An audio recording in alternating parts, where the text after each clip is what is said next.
Salam sejahtera, saya Mutia Alanggapan ataupun Mutu daripada Tampoi, Johor Bahru. Sekali lagi saya ingin mohon jasa baik daripada rakan-rakan di luar sana untuk tolong sampaikan mesej dan rakaman ini kepada Yang Amat Berhormat Perdana Menteri Datuk Seri Anwar Ibrahim, kepada Kementerian Pengangkutan Jalan dan juga kepada Kementerian Kerja Raya. Terima kasih. Salam sejahtera Datuk Seri. Izinkan saya menjelaskan mengenai cadaan kenapa saya meminta Datuk Seri tangguhkan dulu cadangan untuk melupuskan ataupun mengurangkan tol di lebuh raya kita. Izinkan saya menjelaskannya secara lebih terperinci dan secara ringkas. Datuk Seri, kerajaan perlu menubuhkan satu entiti khas di mana kerajaan dan rakyat akan menjadi rakan kongsi perniagaan. Di bawah entiti ini, kerajaan boleh memiliki minimum 51% saham, manakala rakyat boleh memiliki maksimum 49% saham. Rakyat boleh membeli saham ini secara tunai ataupun jika dirasakan perlu, mungkin kita boleh beri kelonggaran kepada mereka untuk menggunakan simpanan KWSP ataupun tabung haji dan sebagainya sebagai modal. Dan modal ini tidak luar kerana sekiranya mereka rasa tidak memerlukan saham ni, modal-modal ni akan dipulangkan balik kepada KWSP dan tabung haji dan sebagainya. Okay. Kita namakan entiti ini sebagai contohnya Amanah Saham Infrastruktur Malaysia ataupun ASIM. Selepas kita menubuhkan entiti ini, ASIM ataupun Amanah Saham Infrastruktur Malaysia ini boleh mengambil alih ke semua lebuh raya di negara kita, termasuk juga pembinaan lebuh raya baru. Selepas segala kos penyelenggaraan, kos gaji dan sebagainya, keuntungan bersih ini boleh kita bahagikan, kita agihkan kepada kerajaan dan juga kepada rakyat setiap bulan. Jadi ianya akan menjadi sebagai satu pendapatan tambahan kepada rakyat-rakyat kita, terutamanya rakyat-rakyat yang miskin. Datuk Seri, di masa-masa akan datang kita boleh menggunakan konsep yang sama ini untuk pembinaan LRT, MRT, jambatan-jambatan bertol dan sebagainya, di mana projek-projek ini akan membawa hasil yang boleh diagihkan di antara rakyat dan negara.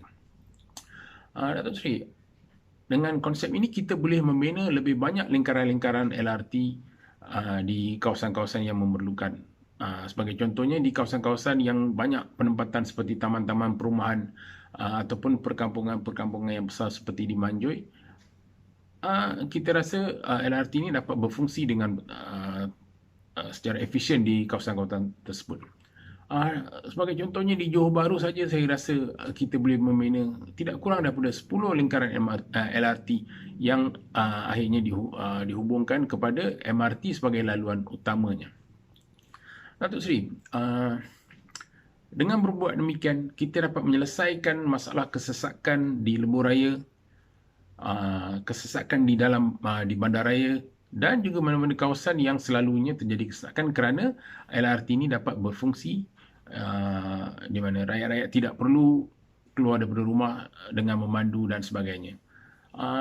Yang penting kita dapat menyediakan satu sistem pengangkutan alternatif yang efisien di mana ianya murah, cepat dan selamat. Siapakah yang harus diberi keutamaan untuk membeli saham-saham ini? Yang pertama, keutamaan harus diberikan kepada pengguna ataupun penduduk setempat di mana projek-projek ini dibangunkan. Dan yang kedua, ianya terbuka kepada keseluruhan rakyat kita. Apakah kelebihan daripada sistem yang saya cadangkan ini? Yang pertama, sekiranya tidak mampu, rakyat tidak perlu membeli kenderaan kerana kita memiliki satu sistem pengangkutan yang efisien. Kedua, kalau tak penting sangat, kita tidak perlu membawa keluar kereta kerana kita boleh bergantung pada sistem LRT, MRT dan sebagainya. Secara tidak langsung, kita akan bersenam kerana kita perlu berjalan kaki 10 hingga 15 minit daripada rumah ke stesen-stesen LRT atau MRT. Penting kita juga perlu memikirkan untuk membuatkan laluan beratap dan keseluruhan laluan untuk berjalan kaki ini haruslah mesra OKU. Okay. Yang keempat, ianya akan mengurangkan kesesakan lalu lintas kerana rakyat kita lebih utamakan, pada ketika itu akan lebih utamakan dengan penggunaan LRT, MRT dan sebagainya. Jadi kurangkan memandu. Yang kelima, ianya lebih jimat kerana kos minyak, parking, penyelenggaraan kenderaan akan berkurangan. Keenam, ianya akan mengurangkan kemalangan. Ketujuh, ianya akan mengurangkan pencemaran udara. Kelapan, ianya akan mewujudkan lebih banyak pekerjaan-pekerjaan seperti jurutera, teknisian dan sebagainya. Oleh yang demikian, pendidikan dalam jurusan megatronik akan diperlukan. Kesembilan, rakyat akan lebih bertanggungjawab menjaga infrastruktur ini kerana ianya juga adalah milik mereka. Kesepuluh, ianya akan mendidik rakyat kita untuk berjimat dan melabur dengan cara yang betul dan bukannya dengan bermain kutu, skim cepat kaya, beli barang kemas berlebihan, berjudi dan sebagainya. Penting Datuk, untuk mengelakkan penyelewengan dan untuk berlaku adil dan telus kepada kesemua rakyat kita, saham ini tidak boleh dipindah milik ataupun dijual kepada orang lain. Sekiranya bercadang untuk menjual, ianya harus kita hanya boleh menjual kepada Asim sahaja dan bukannya kepada individu-individu lain ataupun kepada sesiapa. Kita boleh wasiatkan saham ini kepada ahli keluarga terdekat, sebagai contohnya daripada ibu bapa kepada anak-anak ataupun cucu. Dan sekiranya